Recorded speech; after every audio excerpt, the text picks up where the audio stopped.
Yeah, and I think the other thing that one of the principles that has really become ingrained in me is two sides of the same coin, which is how long things take and how I'm going to say quickly things grow. But I don't mean quick. It takes time. But if you just do what you should do, you keep your head down, you keep it weeded, over time you'll see growth, and it's incredible. It's like, wow, look at this. This grew in my yard. Like, I have this whole corner of nonsense things that grow. Welcome to How I See It with me, Mark Pratt, and Justin Sternberg. This is a podcast that works to counter cultural polarization through thoughtful conversations. Morning, Justin. Good morning. How are you today? I'm well. Are you? I am. Feeling good today? I'm feeling pretty good. Good. Yeah. Glad to hear it. We, earlier you mentioned we should record a session of us trying to pick a topic. That would be a podcast in itself some mornings. This morning particularly. No doubt. We were a little non-committal, had lots of ideas. Exactly. And we still don't know what we're going to talk about. We got an idea. Yeah. Where it goes, we got an idea. We got a generalized idea. We got to start. We got to start. Exactly. We're going to hit the ramp. Yeah. We don't know where we're going to land at the bottom, but exactly. We'll find out. Yeah. So tell me, what are you planting these days? I know I see your yard out there, and talk with me about what you're planting. So, for the listener, I have a garage, which is where my office / this studio is in. This is where we are. Yeah. It's not a particularly attractive building. It's a pole metal building. And for some reason, when we moved into this house, there was these little magnolia tree shoots in the woods close to my house. Probably, what's that, 2 feet? I give you 18 inches. Yeah. Some of Justin's them holding his hands apart here for us to view. They're about this tall. Okay. Yes. Yes. Some of them were like a foot. There's just a few of them, and I was like, I like magnolia trees. They're really pretty. And I wonder what happens if I dig this up and stick it in a pot and just put it in my yard, and how long what it'll look like as it grows. And I had no idea anything about magnolia trees, except I liked them, and they have those big, huge white flowers that I really love. And it's like, hey, that'd be cool if I could just get a big white flower off this little thing, Yeah.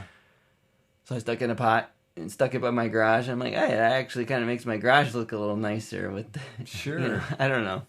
And that doesn't really, but it kind of distracts from it. And then I kind of went nuts. I just kept doing that.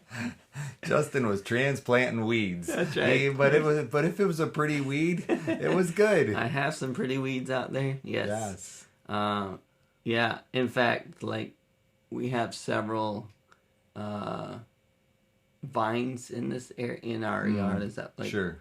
Wisteria. Every kind of vine is trying to take over our yard and the forest behind us. It's crazy. You got Virginia creeper, wisteria. I like that forest behind you. Yeah. Yeah, the forest. I like that. Yeah, the forest that's 2 feet deep Exactly. to the neighbor's yard. Yeah. It's foresty enough for the vines to try and take over. That's for sure. We also have a thing called catbrier, which is what I call the devil vine. Yes. It's from the devil. We also have a thing called trumpet vine, which has got pretty orange flowers, which is cool, but it's just invasive. Pretty much they're all invasive, right? Sure. But the wisteria and the trumpet vine are very pretty. Like the trumpet vine has those orange flowers, and wisteria has really purple, pretty purple. Like they almost look like grape clusters in the spring. Like you just see them all over the trees everywhere, and it almost makes you think, wow, there's a lot of trees that have purple flowers. No, it's just this particular vine called wisteria. So I started to just pluck out little growths and stick them in pots, and I got a bunch of vines growing, just in pots. And and I've had people buy them from me, like they want to put them on a trellis or whatever. And sure. Oh, another one is the Carolina jasmine, or or some people call it jessamine, which I've been made fun of for because the locals definitely think it's Carolina jasmine. Yeah. So I'm growing those, and then a bunch of trees. Like, I did the Arbor Day. Actually, my brother-in-law, who's a landscaper, Jackson, he started me on this Arbor Day thing where he brought over, I think it was like 6, 7 twigs that he got from Arbor Day. You know, they say, if you donate $10, we'll send you 10 trees. And you're like, ooh, 10 trees. Well, they're actually just 10 twigs, right? They're like a foot tall with a few roots at the bottom, you know. And it's like, that's not what I would call a tree. Sure. But, you know, he gave us 6 or 7 at the beginning of, I think it was last spring. Okay. No. Sounds about right. 2 springs ago. And I stuck them all in pots. And pretty much all of them, you know, grew, right? They became like little trees. The twigs turned into trees. Right, right. And by trees, you know, again, don't think of this tree outside your window. I mean, they're, you know, 2-3 feet. Mm-hmm. And 2 of them were crepe myrtles. 2 of them were dogwoods. Neat. And they were getting to the point where they were outgrowing the pot. So I stuck them in my yard. I planted them. Yeah. And they're growing into, and the one dogwood at the one side of my yard is basically the same size as I planted it. You know, probably, what's this? 2.5 feet, 3 feet? I'd give you that. The other 30 one, inches. On the other side of the yard is, if you hold a branch up, it's taller than me. Like, oh, wow. And it's crazy. Like, we might be able to see it from here. No, but I hear you. Yeah, so it's just fascinating to see how stuff grows. Sure. But yeah. I could go on and on. Oh, have you ever grown a tree from a seed? Like planted? Yes. Yes? Well, ish. I mean, ish. So we have a lemon tree. Yes. And when we harvested the lemons from last year, we got like 5, and then it got really cold this winter, so we're not going to have any this year. Okay. But I got the seeds out of it, but I also got the seeds out of lemons we got from the grocery store, and I put them all in my little incubator thing, which is not hard to incubate seeds, just so everyone knows. You just get a wet, damp paper towel, you stick it in a Ziploc bag in a dark place, warm, dark place, sure. And you come back a month later, and you'll see little roots trying to come out, and you just stick it. Yeah. So I did that with a lemon seed, and I have one growing out there. It's probably 10 inches tall. Yeah, okay. Yeah. So you went from a seed to a twig. Yeah. Yeah, exactly. You have I got a live twig right now. Yeah. Yeah, a lemon twig. Yeah. Cool. Yeah. No, I was just thinking about it from that Arbor Day, and I was even thinking about it from the mustard seed, even if you will. You know, how a mustard seed can grow into a, you know, large tree, and yeah. Mm-hmm. Yeah, it turns out, though, it's much easier to grow things from just cuttings, you know, just... Gotcha. There's those little branches that grow up from the bottom of the trees that are called suckers. Yep. If you just cut those off and stick them in a pot, man, you'd be surprised how many things will grow just by doing that. Yeah. A lot of things. Most things. Most things. Yeah, it is impressive. It's almost like they're designed to do that. Yeah. It's almost. Almost. Yes. Exactly. Yes. I had no idea it was this easy to grow stuff. Yeah. So where does that passion come from for you? Where would you see that? I mean, is that something is it just the fact that you have a house now and you have property? Yeah. Or, That was the kicker, right? Because now there's a place to put these pots. I never even, the idea never occurred to me prior, like, to do this. But again, that magnolia, I stuck it in a pot, and I've now planted that. I forgot to mention this. I planted 2 magnolias in my yard, and again, one is probably 4 feet. The other one is also about 5 feet. And but the other one is super wide. Like, it looks like a magnolia bush. It's crazy.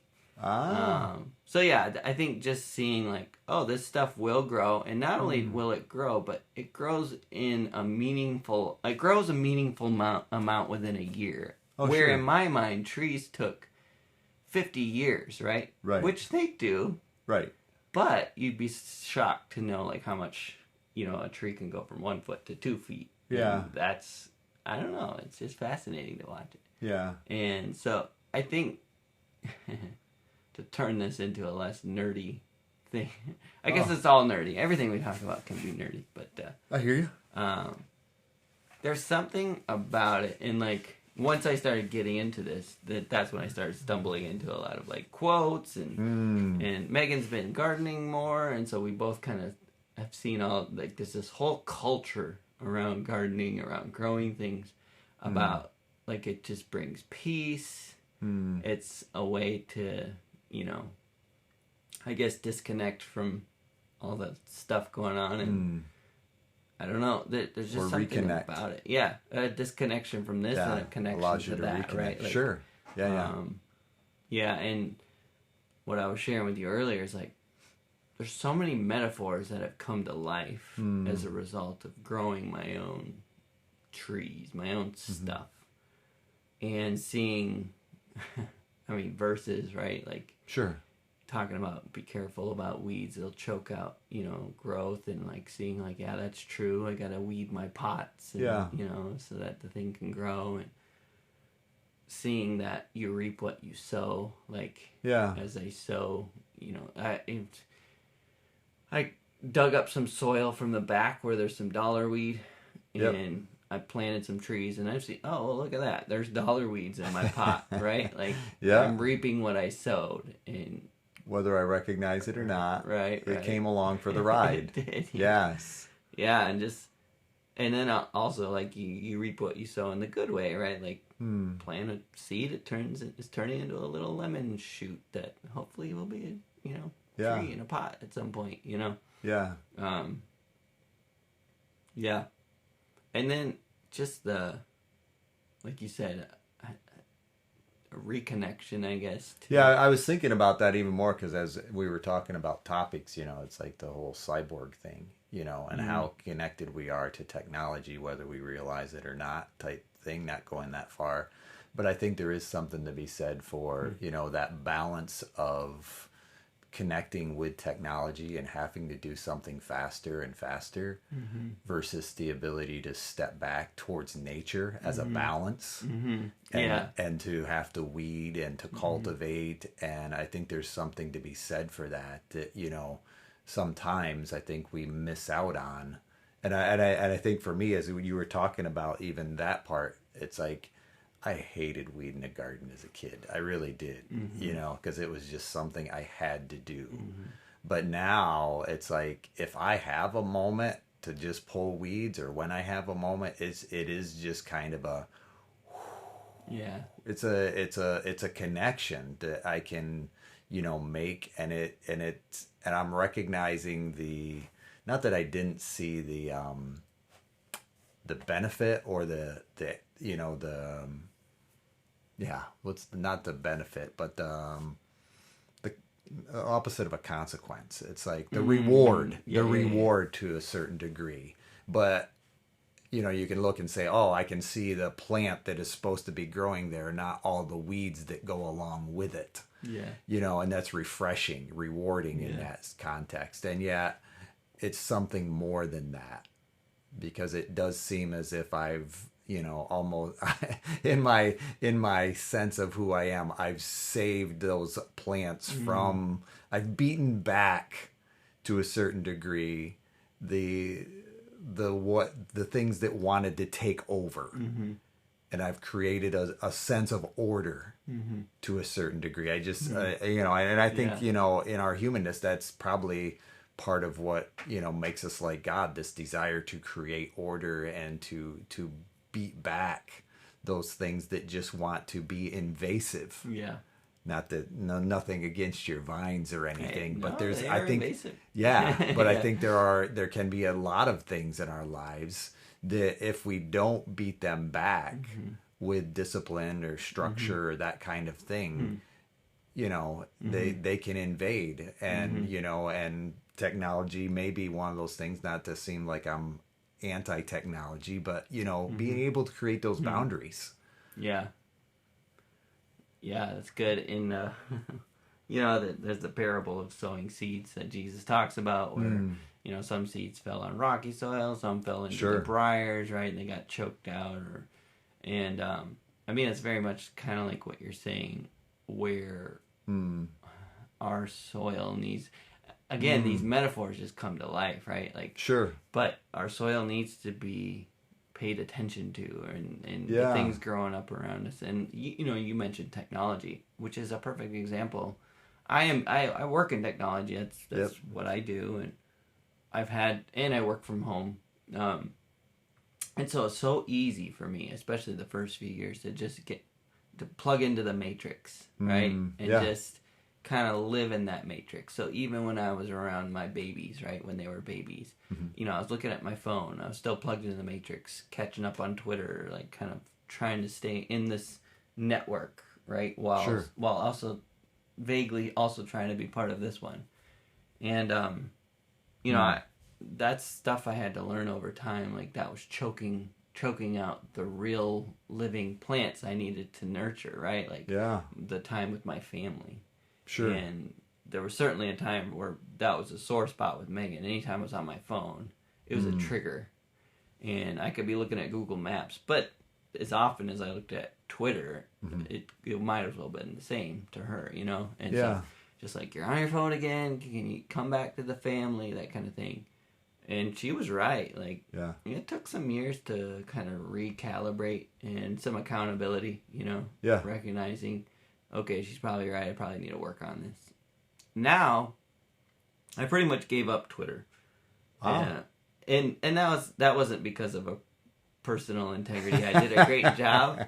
It's because the 2016 election came along, and I couldn't take it anymore. I couldn't take the vitriol. That's I think big part of why this podcast came to be was because it was the mudslinging across both lines. All that, division and polarization, and recognizing, like, man, we're just creating these sides, and I couldn't take it. So I got off Twitter and mostly got off Facebook, and just started to connect with real people in real life, and and that's been a huge shift. You started planting. I started weeding.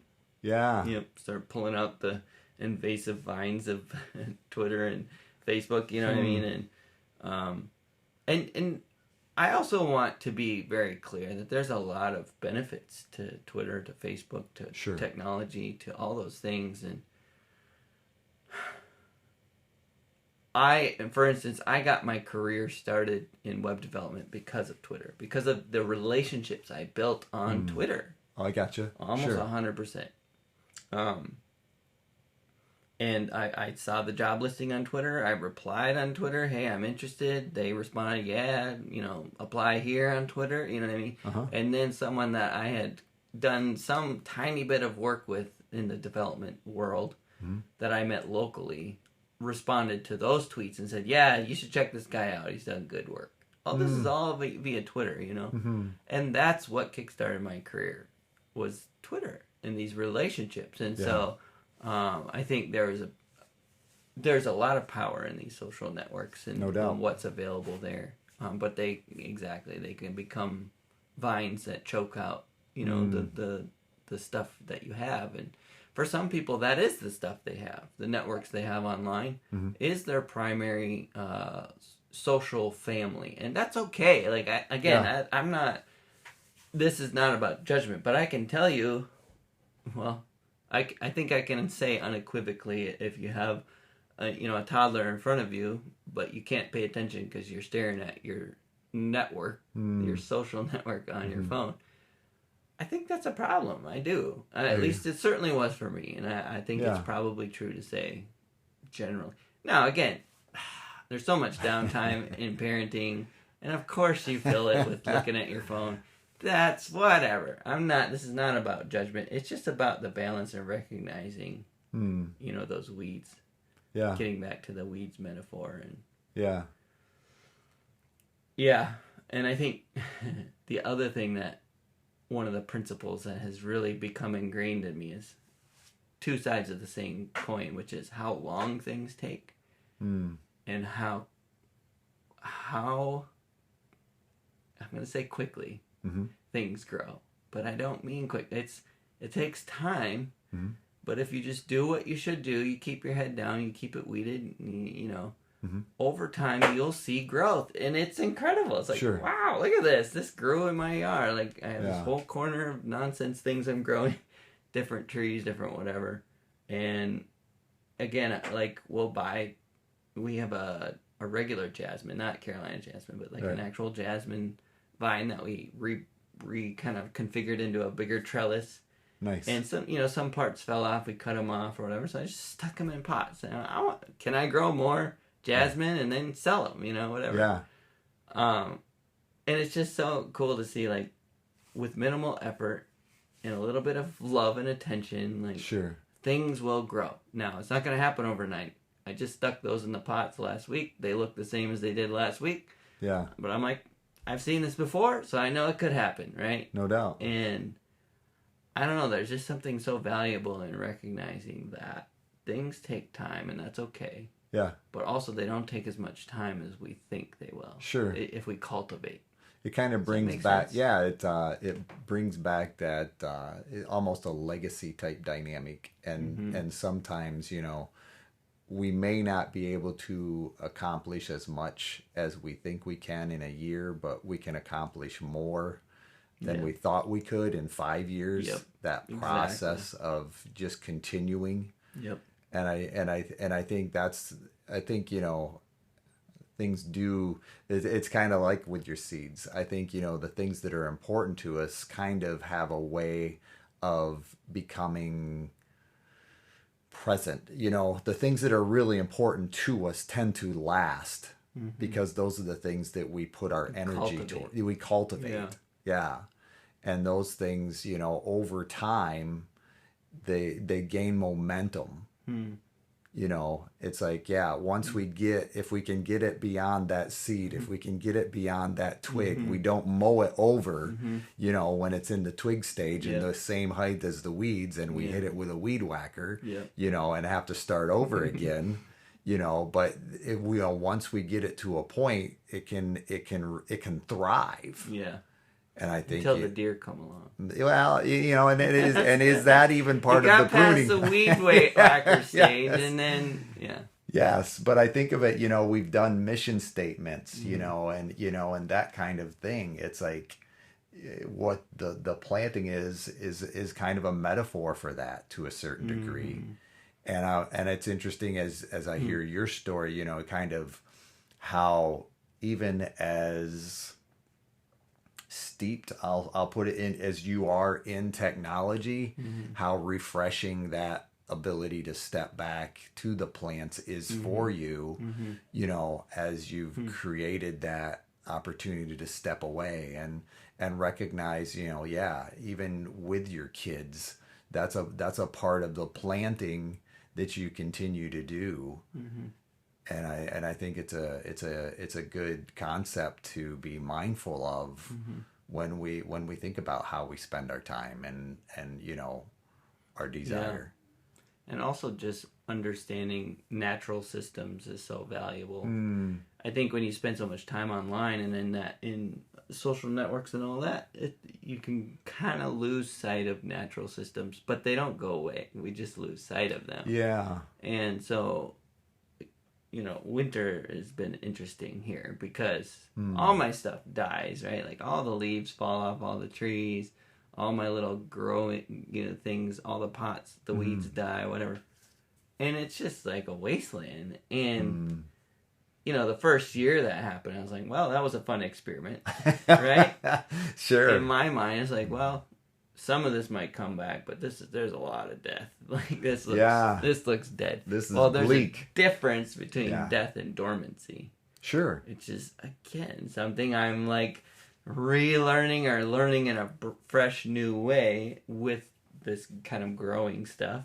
Yeah. Because in spring you go, oh wait, is that a leaf coming out of it? What? It's not dead, you know? And and then you give it a month, 2 months, and you're like, this thing's not dead. Yeah. It is alive and well. Yeah. And like just looking out there now, it's like a jungle next to my garage because of all the stuff I'm growing. But I know come January or whatever, it's going to just look like a bunch of ugly pots that, you know, I don't know.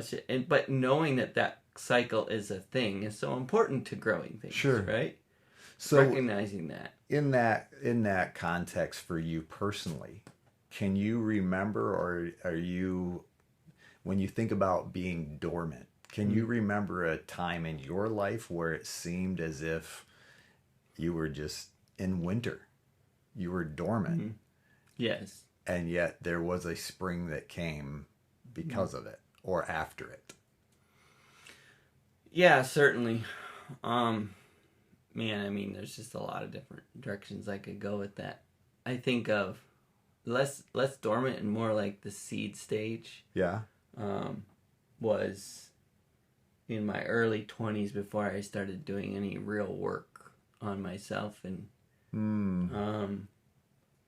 and life was just tough, and life didn't make sense, and everyone was against me, and I was trying to figure out my place in the world. And then I started I read the book 7 Habits for Highly Effective People, and right near the end of reading that book, I started my first Celebrate Recovery 12-step group. And between those two things, that was like, going from a seed to a seedling. It was like, whoa, there was a lot of things missing. And now that I have some fertilizer and some knowledge, like I can cultivate some things, I can immediately see growth, immediately see, these leaves popping out. I can see how in the future maybe there'll be some fruit off that branch, that kind of thing. Yeah.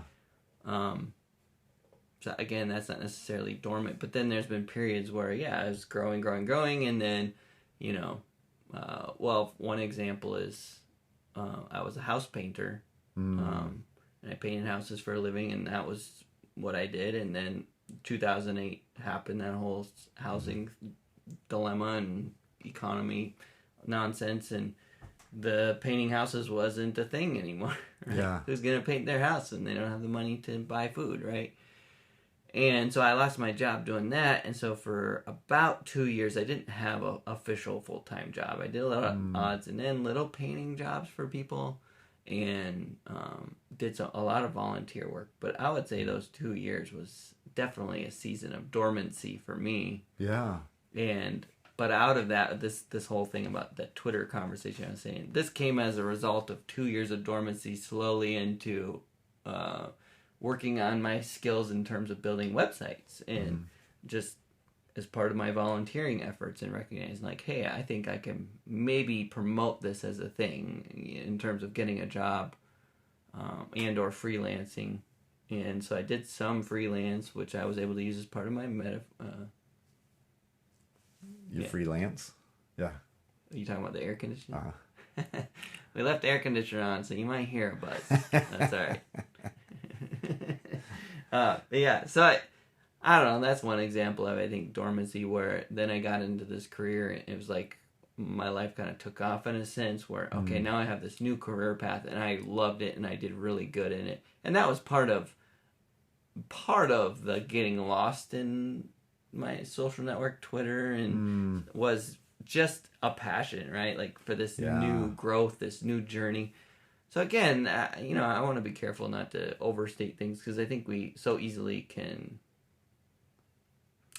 vilify things that are not the villain. The problem is inside of us, and we say, oh, social media is the problem. Social media is a problem, especially if you're not pruning it, But yeah, I don't know. Does that count? Of course, no. That's why it's just your off the cuff, very deep question. Well, was that off the cuff? Yeah, I suppose. But still, I was thinking about it in that context of I think it's important that we're able to see, because I think so often we can look at our current dormant stage, if that's where we find ourselves, and say, and go to that black and white thinking that says there's nothing good here. Yeah. This is terrible. This is awful. I can't deal with this. And yet we've been there before, but it's only by hindsight that when we look back, we can say, oh, okay, this is another dormant stage. There's a preparation that's happening here. I may not necessarily be able to see it, but yet the materials are here. Like you shared, all the things were in place, the fertilizer and what have you. But then there was this moment where I did this, and then suddenly everything shifted, and it became like that springtime. Because, in the midst of that context, everything was available. I just needed to make a little shift. And I think, so often in our humanness, we can say, no, this is terrible. And we just try to avoid it at all costs. And we end up exerting more energy and going down a road that might be unhealthy, just trying to avoid it versus being able to sit with it and recognize it as a cycle, as a season, and being able to move forward in it. Yeah, I mean, for me, there's a very personal correlation to what you're saying in that, I've talked about this before, but I've struggled with depression once in a while. And sure.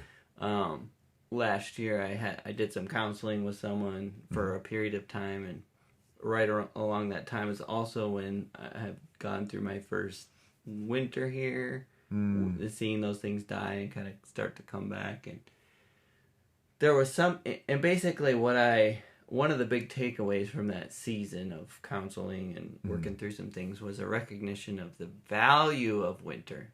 Because to me, winter was always a reality, but I hated that reality. Especially, I grew up in Minnesota, so winter was long, and it was gray, and it was cold. It was most of the year. It was most of the year, yes. I mean, for real. No, I see. 9 months, whatever. Yeah. I mean, and then you'd see, spring around the corner, and then you get a snow dump. Yeah. And just crush your spirits.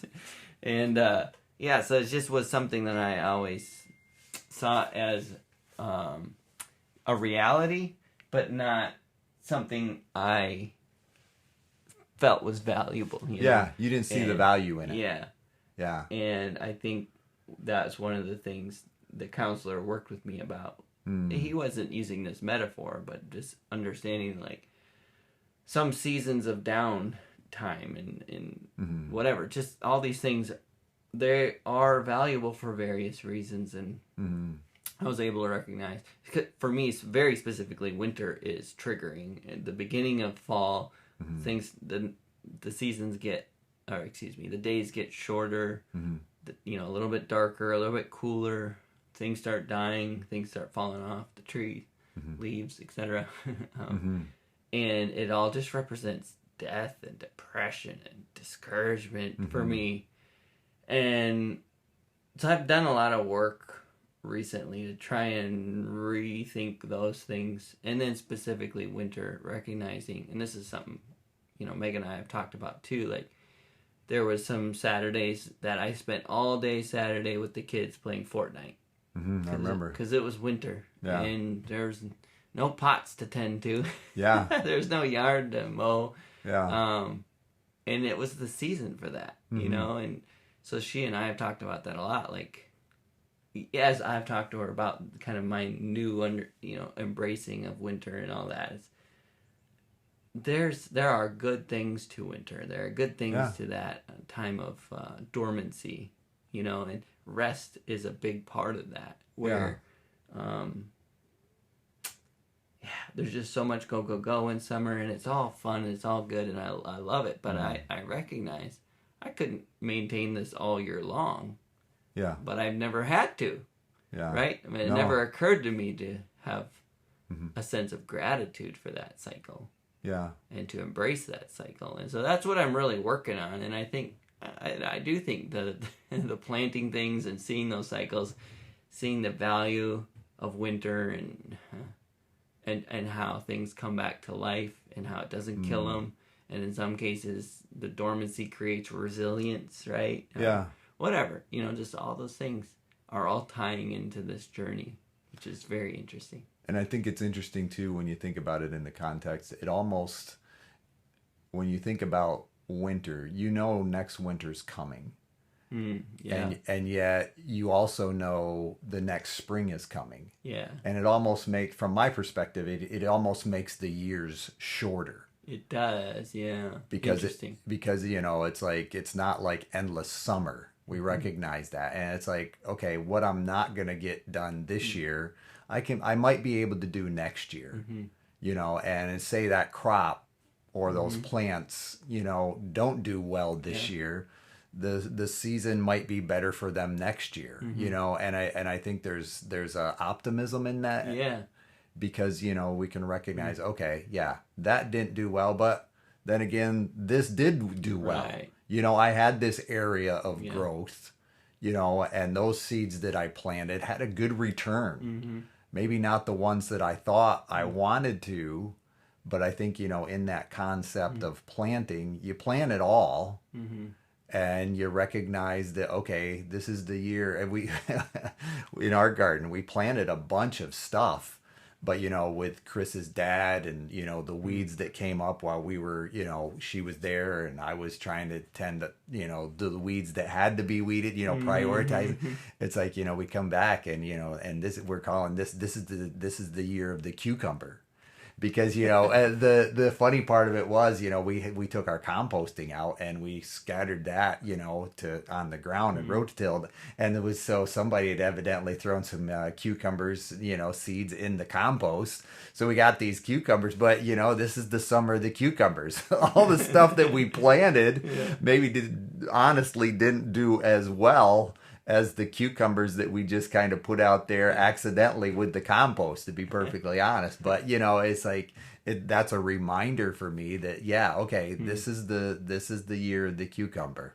But at the same time, the other plants are doing well, but it's just the fact that I think sometimes our plans can be a little more, they don't always have to work out the way that we thought they would. Right. And even when they don't, it's not necessarily a bad thing.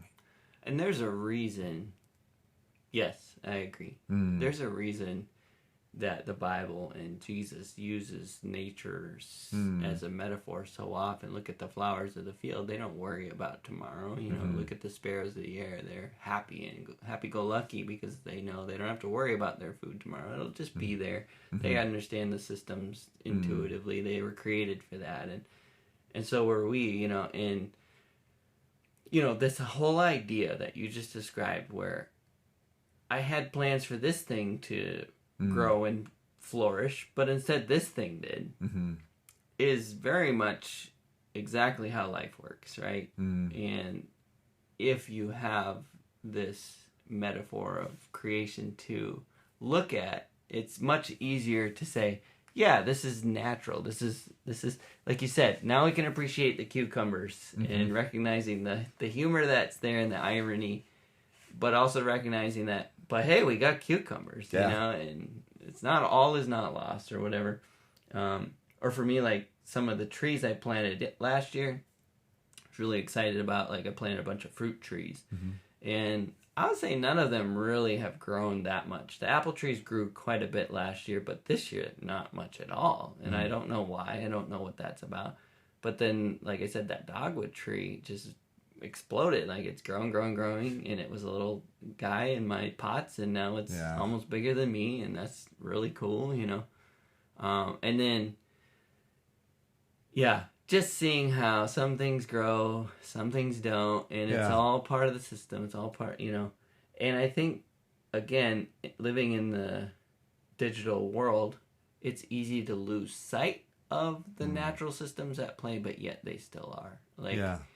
In fact, if you look at our sales numbers and stuff for our product, you'll see that there are correlations to the natural seasons of the year, you know what I mean, and various things, which I think is fascinating. You'll see habits shift as the light, there's less light in the day. Even though we have lights we can turn on, we still act differently, and also, like, you might plan for a season that this thing that you planted, you're going to grow it and cultivate it, and I mean in business, right? and then find out, oh, this other thing is flourishing. I guess maybe, and again, just like in real life, you can continue to try and cultivate this thing that's not super happy and force it and try and fertilize it, whatever, and maybe you get some growth out of it. Or you could say, maybe we should focus on the cucumbers because they're doing really well, and maybe we can figure out a new plan that works with that because it's something we didn't anticipate. And it's these natural systems are throughout life, and I think, like you said, using the word connected, when I get reconnected to those natural systems, looking at my pots, weeding, looking at the new growth in the spring, it really enhances my view. It's like a enhanced vision into the rest of life, right? Yeah. And I think that's a big part of what I'm enjoying about it too. It's just, man, these metaphors just pop to life when you see it in reality in real life plants, Yeah. I was thinking about it even with as you brought up the apple tree. I think, so often we may plant things that are pretty, but we may not necessarily plant things that are fruitful. You follow me? A bush versus a tree, an apple tree or something. And I'm thinking about that, from that aspect of what things are you planting for long term? You follow me? Yeah. And what things do you desire to see become more and more fruitful in the next 10 years, 15 years, 20 years? As I think about, those apple trees of our lives, if you will. Well, before I get into the deep answer, you mentioned the magic number 20, and it made me think of my favorite quote about trees, which is, when is the best time to plant a tree? 20 years ago. Sure. And I've thought about that quote so many times. Yeah. Because it's like, a lot of the trees that I'm planting, there's no guarantees I'll be here in 20 years. Yeah. But if I am, I'll be so thankful I've stuck it in the ground today. You know what I mean? And also recognizing that 20 years is not the payoff. Although, being new to this, I thought it was, right? Right. But 1 year you get a payoff. 2 years you get a payoff. Like every year you get to see a little bit more growth. Your landscape looks a little bit different because now it's this tall and not that tall. And now, I can't see that thing anymore because this tree's covering it. And I don't know, just like it's interesting. And also, too, recognizing that when you plant a tree, you don't plant for this thing that's 1 foot tall by 1 foot wide. No, You have to think about what is this going to be in 20 years. And that's how I have to plant it. So when they tell you how the distance to plant between, it's 6 feet, 12 feet, depending on the species. Feet, yeah. And you're like, but this is tiny, Exactly. But it needs to be up close to the house where it can be protected. It's so cute. And we got to take care of it. And just when you plant things, you plant for that growth. You plan for that growth. And so, now you can tie that back into what you were trying to say. Well, no, I was thinking about it. What from that aspect, what are you planting now for 20 years? Because Mark Batterson, a circle maker, he talks about the guy that planted the tree. I forget what the tree was, but he, planted a tree for his grandchildren. Because his grandfather had planted trees for him to benefit from. And I was thinking about that as we think of, what are you currently planting? What do you have with that mission statement, possibly that 20 year? What are you doing today with that? Okay, 20 years from now, still the year, the 5 year, the 10 year benefits, but what are you planting for? I think a few things that certainly come to mind are, a primary one is relationships and recognizing that, just kind of going back to that, looking at Twitter instead of my 18-month-old on the floor, 8 years ago, right? Yeah. And recognizing that the relationships in front of me are the kind of the 20-year plan. Yeah. And the Twitter relationships are not. Yeah. You know? I hear you. There'll be new Twitter followers in 20 years. The face on the other side of that Twitter screen usually is interchangeable. No, I've met a lot of these people, and they become real friends, and that's the benefit of a social network, right? Sure. These are real people you can become real friends with. But all that being said, some of the relationship, and that ties very much into Celebrate Recovery too, and recognizing that some of the relationships that I have built through the years through Celebrate Recovery are now those 20 years later trees in my life that they are core parts of my family, extended family, right? Yeah. And so for me, this isn't I'm sure not the answer you were looking for in terms of like whatever, but relationships to me are so important and to cultivate them. They're like trees to me, like all my little trees that I'm growing out there. It's like if I can add a new tree and cultivate it, that's awesome. There's no such thing as too many trees growing in your yard, in little pots, and you're cultivating them and seeing how will this play out or whatever. Yeah. And maybe we give it away. Maybe someone wants to buy it on Facebook Marketplace. Now the metaphor is breaking down. This podcast is brought to you by Justin's Trees, Justin's Plants. Exactly. That's a good idea. No, I mean, I'm not going to like put my friends on Facebook Marketplace because it didn't work out. But you know what I'm saying. It's really, there's almost no downside to cultivating new relationships. Now, there are definitely a limit to the number of relationships any given person can have. And sure.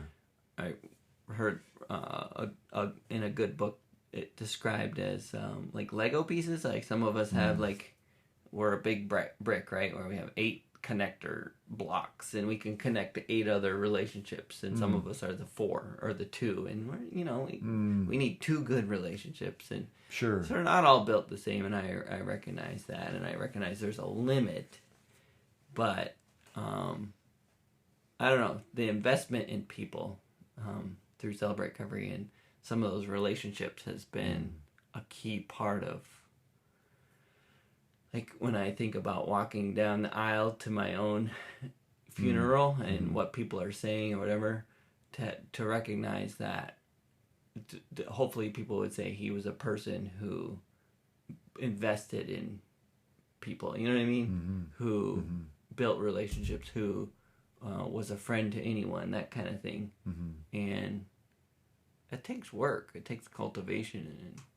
And I don't know, in terms of like building a thing or creation or whatever, this podcast is part of it. Like being able to communicate things I've learned is a part of like a 20-year legacy, whatever that is, that I want to have done. I want to have shared some of the things I've learned with anyone who will listen. Well, this is a great avenue for that, right? Yeah. And the number of people that will listen is not up to me, but what is up to me is to share, and I feel like that's part of that 20-year plan is sure. Yeah. What about you? From a 20-year plan? Sure. Yeah. Answer your own question. Yeah, by all means. It's interesting because I think about my own kids, of course, and I have a 20-year-old daughter and a 22-year-old son, and I think about it. I do think about it from the aspect of, that opportunity to watch them, kind of become their own individual, and recognizing that, another 5-10 years, there may be grandkids, there may not be, but at the same time, the reality is it's a possibility. And I think about it even in the aspect of, what we're doing, with the ministries we desire as far as, renovation and out to the property and eventually, Sparrow's Rest type thing where, ultimately it's about, wanting to invest in other marriages, help people with their marriages in such a way that, they survive this 5-year type awareness that they're, currently in this tornado, if you will, of, getting married and the reality of their, relationship and how they've shifted from, that friendship focused relationship to a fixed focused relationship, that it's about fixing what's wrong with you, versus accepting who you are and recognizing that our differences are what can, help create that growth, if you will. And it's worth our while to continue to cultivate this relationship, because there's a lot of weeds that need to be taken out of the relationship. But if we can focus on it, I do think our marriages are much like gardens. We want to think at times that they're just able to maintain themselves. I can do my thing, you can do your thing, and we'll just still have a wonderful marriage, and it will go the distance, when in reality that's not the case. Because there are things, the wilderness comes in and we got to beat that back, and we got to cultivate our marriage. We got to cultivate our relationship in order for it to grow. And it's going to take work. And I think sometimes, in our culture, if you will, people don't realize or don't want to recognize. They want to, they want to maintain a feeling. And, and once that feeling is gone, well, then so is the relationship. The marriage is it's just, you're the wrong person. And it's the desire to continue to cultivate who I am, kind of like you described, and recognize that, healthy individuals make healthy relationship, and I think that becomes part of my message, or part of our, I of course include Chris in that, whatever I do, she just makes it better, when she's with me in that process of encouraging, couples and so forth. But I think for me, I've probably been doing this almost 8 years now, as I look at, from a timeline perspective. And that's what I want to be doing. That's what my passion is, that's what I want to be doing. I want to be, helping people cultivate relationship, that has a legacy for each and every person, and I think, that becomes my, 20 year, that becomes my 25 year, Yeah. For me. That's good. That's really good. I think it's interesting that relationships are a key part of both of what we share. Oh, sure. I think the reality is that is one of the most important things we can grow in our lifetime, right? Yeah. That's family. That's friendships. That's If you don't have those things, what do you have? Yep. Yeah. And go ahead. No. And I think I feel for people, who do have to move frequently. Yeah. You know what I'm saying? Or, because of their job circumstances or whatever, to where I think about it even as we went home, and, for Chris's dad and that kind of stuff. And I see my parents, and my parents, have been in their house for, since the 60s, so 60 years. They've been some trees. They do. They do.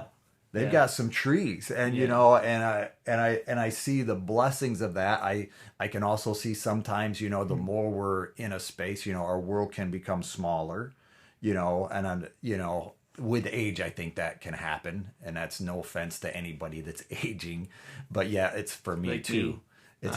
You are, but I think about it in that context of, people who don't have or it's difficult to build long-term relationships, because I think about it, even, probably some of the closest relationships Chris and I have are the people that we raised family with, in this area, and, that our kids grew up together, that created a lot of connection. And I think about it from that planting dynamic, to where, so that's kind of what comes to mind there. And I do feel for people that are, very transient in their jobs, and military even, Yeah. I think, Absolutely. you know.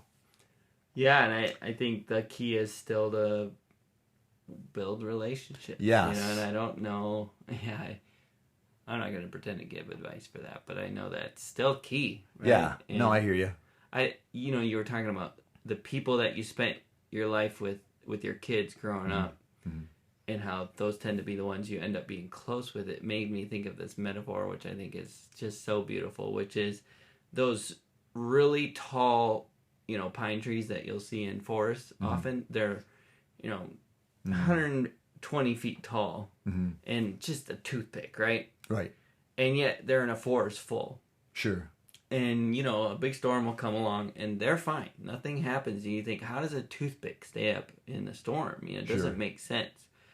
And then what you'll find out is if they clear cut a bunch of that land and there's still a clump of them, well, now they can't withstand. And it's what it is the roots. Sure. The roots grow in and around each other. Like I'm crossing my fingers, you know? Yeah. And what happens is that creates that stability. So when the storm comes, well, I don't have to depend on just my roots. When I lean, your roots are holding me down, and the person, the tree next to it is holding its roots and we're all embedded in that creates that strength and that network, right? Sure. Where these trees are going to grow similarly and be similarly protected and going to be in, have similar ideologies even, and they're going to look similar because they're in the same root system. And I don't know, I just think the metaphors don't stop. They never stop with trees.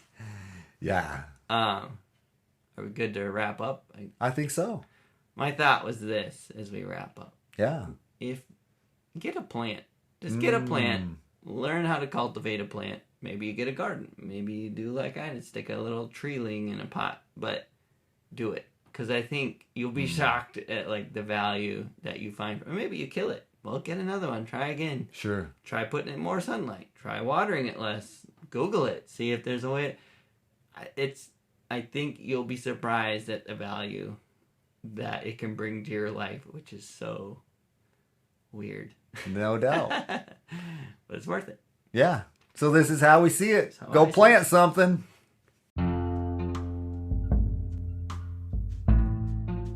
Hey, thank you for listening to our podcast.